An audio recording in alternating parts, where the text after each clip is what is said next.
আমরা এখানকার গ্রামবাসী যাতে ইন্ডিয়া থেকে কোনো লোক বাংলাদেশে পুশব্যাক যেন না দিতে পারে, এই জন্য আমরা এখানে রাতভর ডিউটি দিচ্ছি।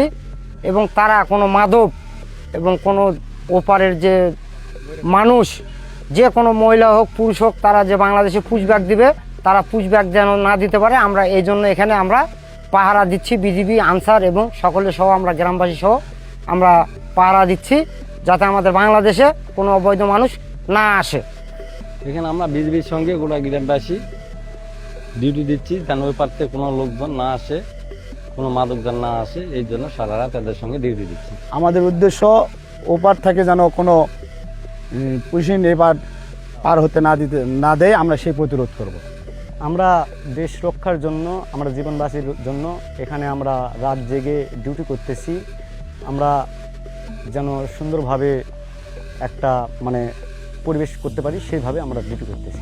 আমরা আমাদের গ্রামবাসী তথা ভিডিপি এবং আনসার, যারা ডিসেম্বরেড আনসার রয়েছেন, তাদেরকে সমন্বয়ে আমরা একটা দল গঠন করেছি, যারা আমাদের পাশাপাশি গ্রামের মানুষজনের মাঝে যাতে কোনো উৎকণ্ঠা কাজ না করে, তার জন্য তারা আমাদের সাথে পাশাপাশি কাঁধে কাঁধ মিলিয়ে আমাদের সাথে সীমান্ত পাহারা নিয়োজিত থাকবে। অবশ্যই গ্রামবাসী সহযোগিতা করছে, তারা জানে যে আমাদের প্রধান দায়িত্ব তাদের নিরাপত্তা নিশ্চিত করা। এই দেশের প্রতিটি মানুষ আমাদের কাছে অত্যন্ত মূল্যবান। তো আমরা তাদের নিরাপত্তা নিশ্চিত করার জন্য যেহেতু অক্লান্ত পরিশ্রম করছি, তারাও আমাদের সাথে তাদের সাধ্যমতো আমাদেরকে সহযোগিতা করছে।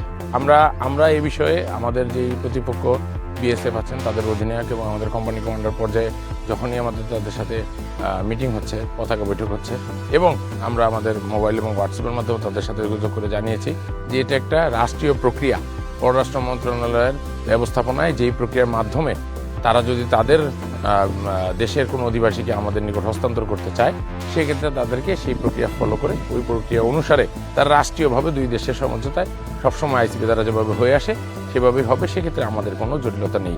তবে বিশেষ ক্ষেত্রে ওনারা যেটা করে আসছেন যে অঘোষিতভাবে মানুষজনকে হঠাৎ করেই গ্রামবাসীর মাধ্যমে দেশে জোরপূর্বক পাঠিয়ে দেয়া, এটা থেকে তারা যাতে বিরত থাকে।